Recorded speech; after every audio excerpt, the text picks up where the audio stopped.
Jokic isn't known for having some kind of dominant post game now. That's not his game. No, God!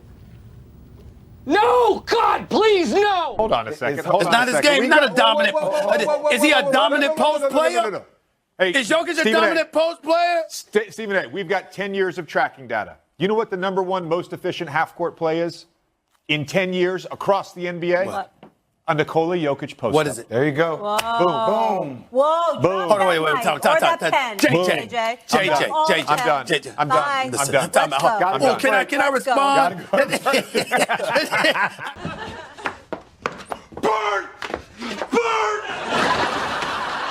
Man, oh man, Stephen A., why on earth would you set up yourself like that? Just to get burned 5 seconds later. The media is shooting from the hip yet again with their ridiculous narratives on Nikola Jokic. I mean, I don't know if they're deliberately doing this just to get some traction, or if they just really hate him personally. But, if there's one thing that we're sure about here, then it's the fact that the Joker always seems to find a way to expose these mainstream fools for their terrible takes. Well, as you saw in the opening clip, Stephen A. is one of those clown analyst that has been spitting some pretty absurd takes about Jokic and his crew in the last couple of months. I mean, despite being considered as the best player in the league while leading his team to the top of the West and staying healthy, Stephen A. overlooked and disrespected Jokic and his crew once again with this head-scratching take right before the playoffs began. We completely agree. 1,000%. That was my selection. The Golden State Warriors, who I picked to repeat. Yes, the almighty Golden State Warriors, the team that was supposed to win it all since the start of the season, but then got hobbled with injuries and off-court issues to later get booted out in the second round by the Lakers, only to have the Nuggets absolutely destroy them in the Western Conference Finals. I mean, despite the numbers showing that the Nuggets clearly dominated on both ends of the floor during the regular season, analysts like Stephen A. continued to push the Warriors in the Lakers narrative, saying that they were going to win the chip hands down. And, as we all know, things didn't end well for these so-called analysts because the Joker made them eat their words by raising his first ever championship trophy. See, the whole time during the NBA playoffs, the media often shifted the narrative to be about the big market teams like the Lakers, and if they could come back rather than praising the dominant wins by the Nuggets. Now, Jokic was pretty aware of the disrespect that was being thrown at him, as well as at his teammates, and so he acknowledged this fact in one of the post-game interviews by saying this after their Game 2 win against the Lakers. This is the last, since we make playoffs, it's like that, so it's nothing new for us. I mean, to be honest, I like it. We don't care, whatever, you know. Even if you remember, even in the bubble, when we beat Utah, they were talking how they blow out the lead. When we beat Clippers, how they blow out the lead. Nobody talk about how we won the game. So it's normal for us. Anyways, let's go back to Stephen A., because the hating didn't stop there. See, when the conversation shifted to Jokic's chance in winning the MVP, the great Stephen A. had to bring up the past just to make his point. To be a 3-time back-to-back league MVP and to not have even a championship appearance, let alone a title to show for it, is going to be glaring, especially this year.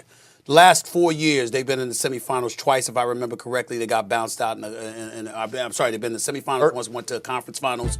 The year in the bubble when they were the ones that overcame the 3-1 deficit to the Clippers. We understand that, and they've been knocked out in the first round as well. Sure, Embiid built a strong case this year because he had slightly better scoring numbers than Jokic. However, even though he didn't win the most prestigious season award, he was crowned as the Western Conference Finals MVP. So as Finals MVP, I think this only validates that Jokic is the real MVP after all. Now, here's the funny part. When the Nuggets were on the brink of winning the finals, Stephen A. kinda dialed down with the disrespect a bit, and he even switched gears to full blast praising him, as if he was Jokic's biggest fanboy since day one. How should we put into perspective, how should we describe what we are seeing from Nikola Jokic? Spectacular, special, unique in his own right. Looks like he's slow, cannot jump onto a curb, and there is absolutely positively nothing that you can do to stop him. There is nothing to debate. He's one of the great ones, and it's undeniable. Wait, hold up. Isn't this the same dude that said, Jokic isn't known for having some kind of dominant post game now. That's not his game. Suddenly, you're saying that he's the most dominant force in the league right now? I mean, I just can't wrap my head around this one. This is just crazy. Anyways, aside from Stephen A., his ESPN colleague Mark Jones is also another talking head that doesn't hold back in letting his hate known against the back-to-back MVP. For those who are unfamiliar with the name, Mark Jones has been a longtime commentator in ESPN, and while this guy doesn't seem biased whenever he covers Jokic's games, his Twitter feed says otherwise. See, there was one time when he took a subtle shot at Jokic by posting a short clip of JimmerRange blocking a shot with a caption that says, "I prefer my MVP candidates who impact the defensive end of the floor too," which implies that Jokic doesn't play defense at all. But when you pull out the numbers, you'll actually see the Joker's name on the top 10 of defensive ratings this season with an average of 109.6 a ball game, while Ja's name, well, is nowhere to be found. Not in the top 10. Top 20, not even in the top 50. Now, sometime later, he shared another tweet highlighting how bad of a defender Jokic is, which was followed by another tweet glorifying Joel Embiid and his 6 blocks to rub it in Jokic's face and his legion of fans. And the hate didn't stop there, because more recently, he took another shot at the Joker in his quote-unquote subpar basketball IQ. See right here, Lowry calls for his team to run pistol action on the next play. Then after making the first free throw, Jokic took note of this and alerted his teammates by gesturing the pistol firing motion. Now, as expected, the Nuggets were able to prevent what the Heat were about to do, thanks to Jokic's insane awareness and recognition. But despite how brilliant that was, Jones found some time on Twitter to quickly disrespect Jokic, saying that he already saw Rajon Rondo do this kind of thing multiple times whenever he covered his games. Jones has to sink to new lows just to diss Jokic like that, and because of his long history of hating Jokic, some people were saying that he hates Jokic because he's white, and liking tweets like this doesn't exactly help his case. Anyways, Jokic was pretty chill about this whole Mark Jones thing. On the other hand, ESPN was not, as they've been policing his recent activity, and upon investigation, ESPN decided to demote and not include him in the lineup of broadcasters that would be covering the finals. Though ESPN didn't really elaborate on the details, here's some possible reasons why he got kicked out. And as you can see, there's the Jokic tweets on the list, along with other controversial stuff that he did and said on air. I don't want to be mean to Jones for getting demoted, but to me, that's just poetic justice right there for disrespecting an all-time great like Jokic. Now, moving on here. Over the years, Nick Wright has been constantly hating Jokic by saying stuff like this. I think that's why we're likely about to have a 3-time MVP that is the most ridiculous thing I've ever seen in the league. I could name 10 guys you want on the court before I mention Jokic, Giannis right? is number 1. Giannis is number 1 with a bullet. Yep. And Embiid's probably number 2, and then Anthony Davis on there. Okay. Yeah. So he's not the guy you got to have to get a bucket. Yeah. He's not the guy you got to have to get a stop. Yeah. He hadn't gone on a deep playoff run in 3 years, and that was in the bubble, and all you guys tell me the bubble doesn't count. Yeah. Really, Nick? Jokic has proven himself to be able to get a bucket and play make when it mattered most. But anyway, let's keep going. Oh, my God. Jokic maybe would go number 1 in an expansion draft over Giannis. And then there's an all-star draft with LeBron and Durant, who obviously would take themselves 1 and 2, and then of the remaining guys, he goes 7th, which really means 9th. So I don't want to hear ever again that I have to talk about this guy like he's the best player in the league. Is he a top 10 player? Yes. Do I respect this game? Absolutely. Has he evolved? Sure. But what more evidence do you need? If he's not the best player in the league, then who is? But among all of the bad takes he made in the past, I'm pretty sure there's nothing worse than this one. That's every MVP in the last 40-plus years. Derrick Rose is a bit of an outlier because he suffered career-altering injury.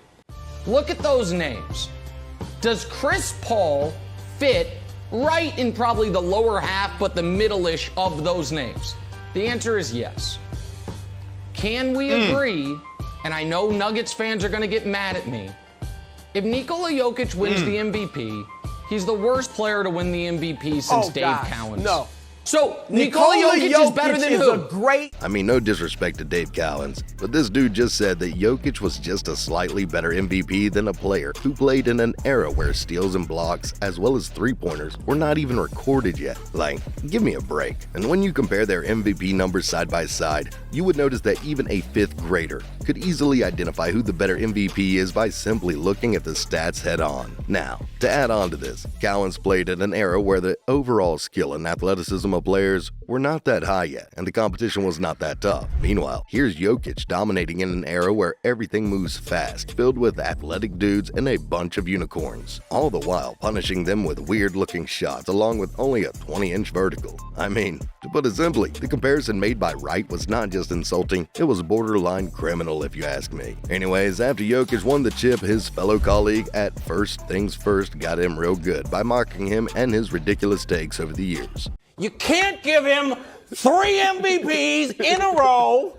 He's the worst MVP since Dave Cowens. Listen, bro. Wilds, listen. NBA history, listen. Hey, Nick, are you going to apologize to Nikola Jokic? Yeah, listen, I'm sorry, everybody. I'm sorry. I mean, the shame and embarrassment was painted all over his face, and he was like, man, if only I knew better. Now, you might think that Nick Wright was the worst critic that Joker ever had to face, but more recently, Kendrick Perkins took that title away from him by firing some live rounds filled with baseless accusations, such as this one. When I watch the games, I'm watching Jokic pass the ball, and I'm watching his guys catch and shoot, no hesitation, good or bad shot. And let me tell you one thing. It goes on, conversations goes on in that locker room, and players know what their stats are. Are you sitting here and saying Nikola Jokic is having his numbers padded? Is that what you're saying? I mean, as ridiculous as this take was, lots of people, as well as his co-anchors, have already debunked his stat pad theory before it even took off by presenting facts together with cold hard data. Now, after making that obvious false claim, I mean, I don't know what was going through his mind, but Big Perk decided to double down on his hate for Jokic by using the race card this time around. We do know this, that when it comes to MVP voting, 80% of the voters are white American. 20% are other. What you are implying, that the white voters that vote on NBA are racist, that they favor white people. You just said that. Yes, you did. First off, bringing the race card on this kind of topic was completely unnecessary, and second, the things that he said were baseless. I mean, if you take a look at the MVP winners in the last 5 decades, you could see that there have been only 6 non-black and international players that won the award before Jokic. And with this in mind, I have no clue where Big Perk got the idea that the 80% of MVP voters prefer white players over black players. Anyways, despite all the bad stuff that Perk said to Jokic, he recently came clean in a podcast and admitted that it was the media's fault, while Jokic kept getting a bad rap throughout these years. He is the best player in the league. He's the most skilled center to ever touch the damn basketball. Let me say that, okay? But we are to blame.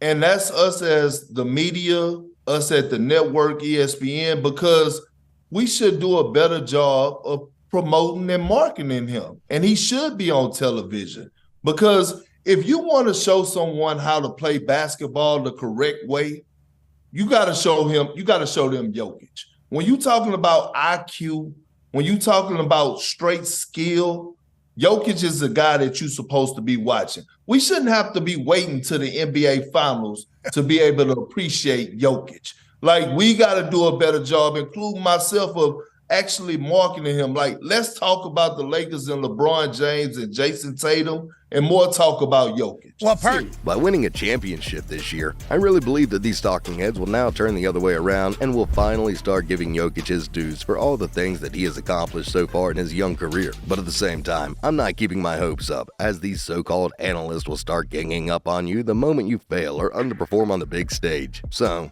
let's just see how they'll treat Jokic in the upcoming season. Anyway, why do you think Jokic has been disrespected by the mainstream media time and time again? Let us know your thoughts in the comments below. If you guys enjoyed this video, be sure to click on the next one on your screen. Go ahead and click it. It's free.